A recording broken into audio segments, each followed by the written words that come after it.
Alors, passons maintenant au principe de l'intégration de Lebesgue.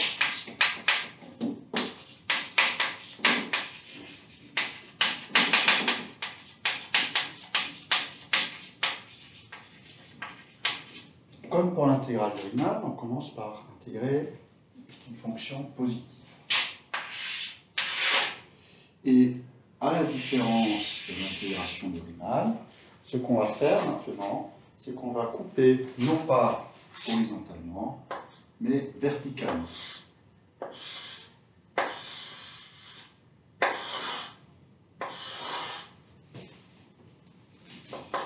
Et ce qu'on voit, c'est que cette intégrale, cette R, est plus ou moins un empilement d'air de rectangles verticaux. Et donc, l'intégration de Lebesgue va prendre cette idée. On va couper verticalement, on va regarder la taille des ensembles et on va essayer de mesurer tout ça. Et donc, la première chose, c'est qu'il va falloir savoir quels sont les ensembles auxquels on va pouvoir attribuer des mesures, puis attribuer les mesures à ces ensembles. Donc, ça va conduire à la notion de sigma algèbre.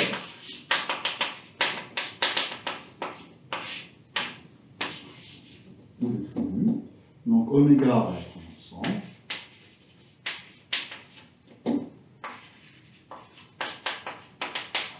Une tribu, une sigma algèbre. C'est une partie B de oméga.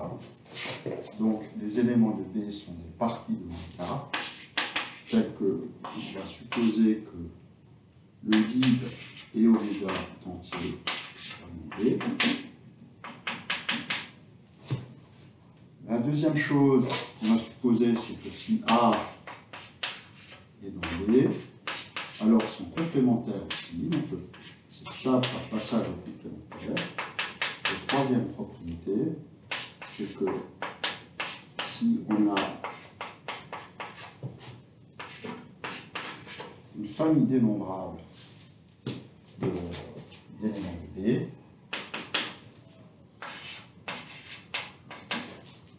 alors la réunion, encore B, et comme c'est stable par passage au complémentaire, l'intersection aussi.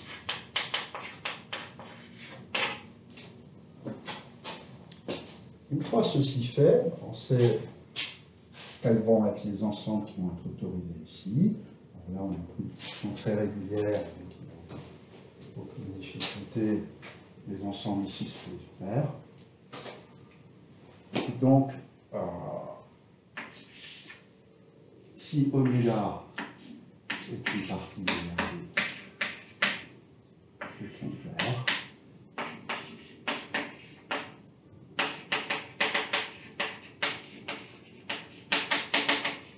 la tribu de Riemann va être la toute petite tribu qui contient les genres.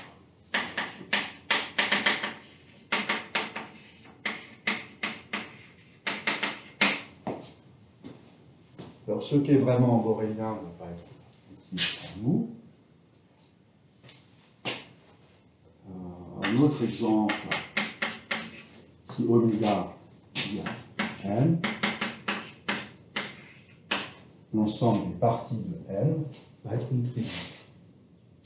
Il va de soi que l'ensemble des parties de oméga est toujours une tribu, puisque tous ces ensembles-là sont tributs. Une fois qu'on a une tribu,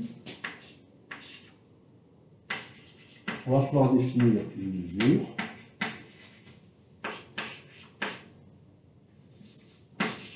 sur oméga et B tribu. Ça va être une implication de B dans R, et même dans R+, relative. Ça, c'est une mesure positive. On pourrait les définir même à valeur complexe. On peut définir une mesure à valeur complexe. Une mesure dans R va simplement être la différence d'une mesure de deux mesures positives, et une mesure complexe, on fait ça pour la partie réelle et la partie imaginaire. Nous ne rentrerons pas dans ces finesses dans l'immédiat. Donc mu va être une mesure, si c'est une application de B plus, telle que, qu'est-ce qu'on veut? Un ensemble vide à mesure 0. Et puis, on veut essentiellement une stabilité pour ça, c'est-à-dire que si on prend AI, une partie dénombrable et 2 à 2 disjoints, alors on veut ce qu'on appelait la sigma-additivité.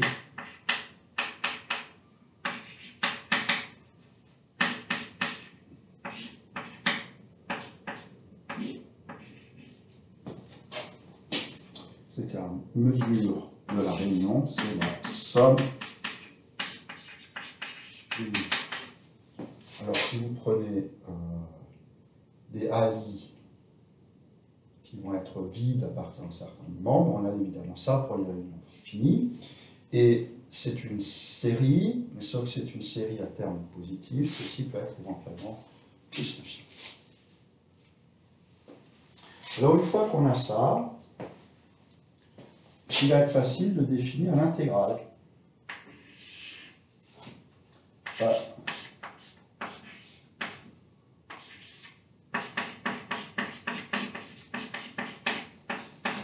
L'intégrale d'une fonction caractéristique d'un ensemble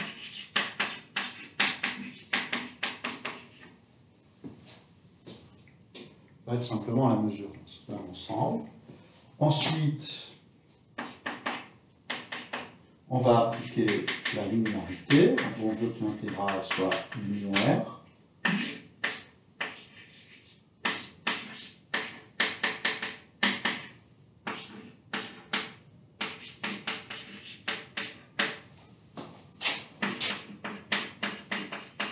Et donc, on va prendre une fonction une combinaison linéaire de fonctions caractéristiques, c'est ce qu'on va appeler une fonction simple.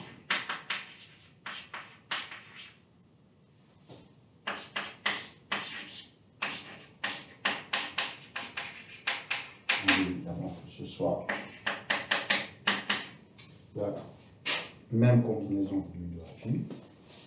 Et puis, on va dire que f de oméga dans C est mesurable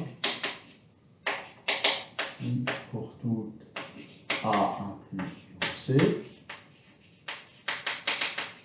borélien, f-1 de A est dans l'attribut. Et pour ces fonctions-là, qu'est-ce qu'on va faire? On va regarder toutes les fonctions étagées qui sont minorées par C. On va commencer par les fonctions positives qui sont minorées par C. Et on va utiliser tout simplement ceci.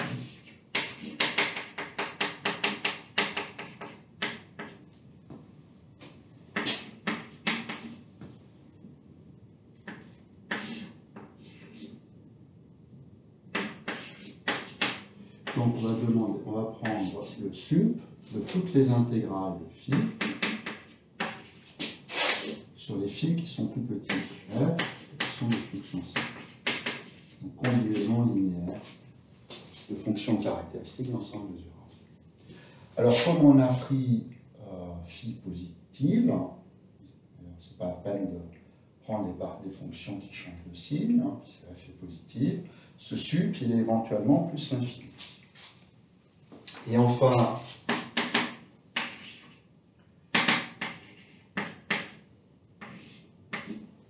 si f a de oméga dans C, on peut écrire f égale f1 moins f2 plus i f3 moins f4 avec f1, f2, f3, f4 positive. On prend la même définition de mesurabilité ici.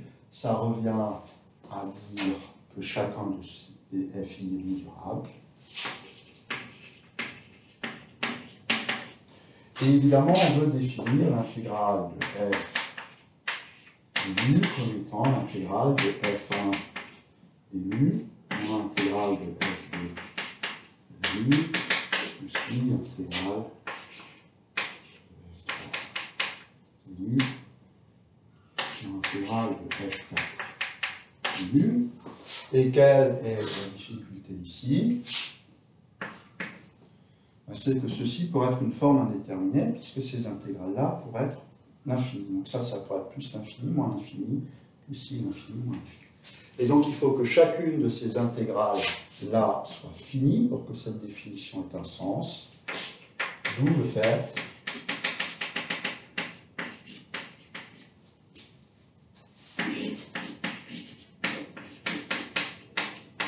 que pour définir l'intégrale, il faut que la fonction soit absolument intégrable. Donc, là, c'est ce qu'on appelait f intégrale. Ici, le module de f a une intégrale finie. Donc ça, c'est primordial, sans quoi l'intégrale n'a pas de sens. Et c'est une différence, la faiblesse de Lebesgue sur Riemann, c'est que on ne peut vraiment intégrer au sens de Lebesgue que des fonctions absolument intégrales. Évidemment, on peut faire comme pour l'intégration de Riemann et définir les intégrales comme étant des limites. Mais dans ce cas-là, les théorèmes que nous allons énoncer après ne sont plus valides. Alors,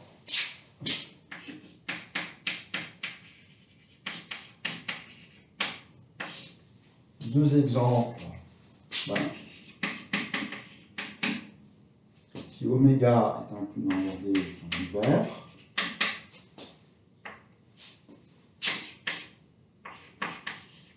on peut définir la mesure de Lebesgue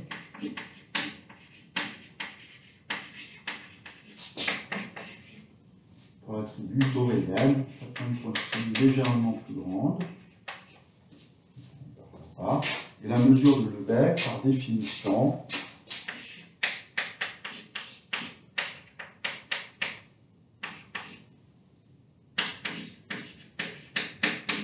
c'est celle qui va faire ce qu'on pense, c'est que si on prend un intervalle, sa mesure c'est la longueur de l'intervalle. Et donc si on prend un pavé, on va toujours noter mesure de Q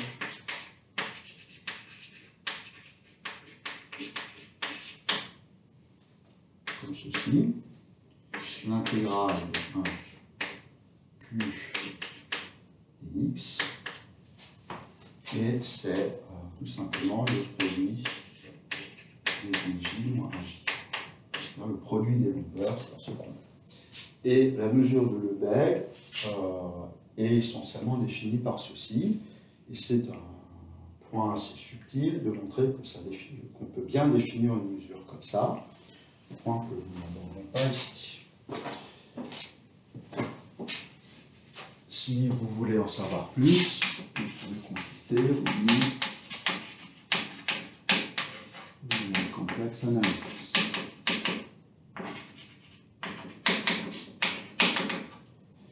Bon, notons aussi que si on prend oméga positif, on peut définir oméga de x dx positive. Et je ne le redirai pas, mais quand je parle d'une fonction ici, elle sera toujours mesurable. Ça, c'est la mesure de Lebesgue à poids.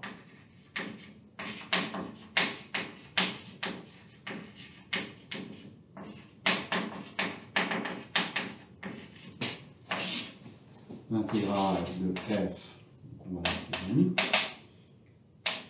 du, c'est l'intégrale de f de x, oméga de x, dx. Enfin, le dernier exemple, le deuxième exemple, oméga va être cette fois-ci m, et on peut définir ce qu'on appelle la mesure de comptage si on prend A incluant N,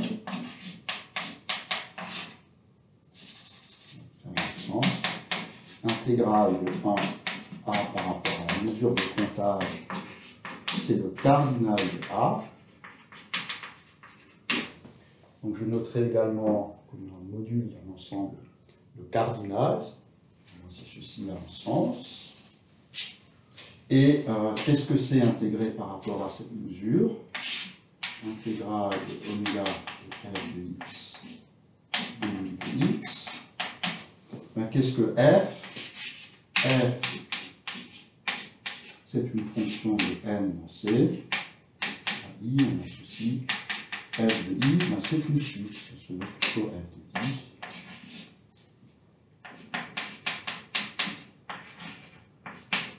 Donc c'est là simplement la somme. Donc une somme, c'est une intégrale par rapport à la mesure de comptage. Donc tous les théorèmes d'intégration qu'on va énoncer par la suite seront valables aussi pour les sommations.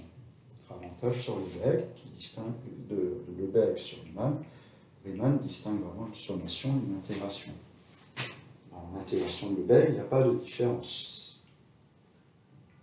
Bon, il n'y a pas besoin de faire très attention, je vous rappelle ce qu'on a dit. Ça, c'est vrai pour les séries qui sont absolument sommables. D'accord? Donc, en fait, j'écris somme sur i élément de n, c'est bien limite, quand grand n tend à l'infini, de somme de i égale 0 à grand n. Voilà qui conclut ce chapitre sur la mesure.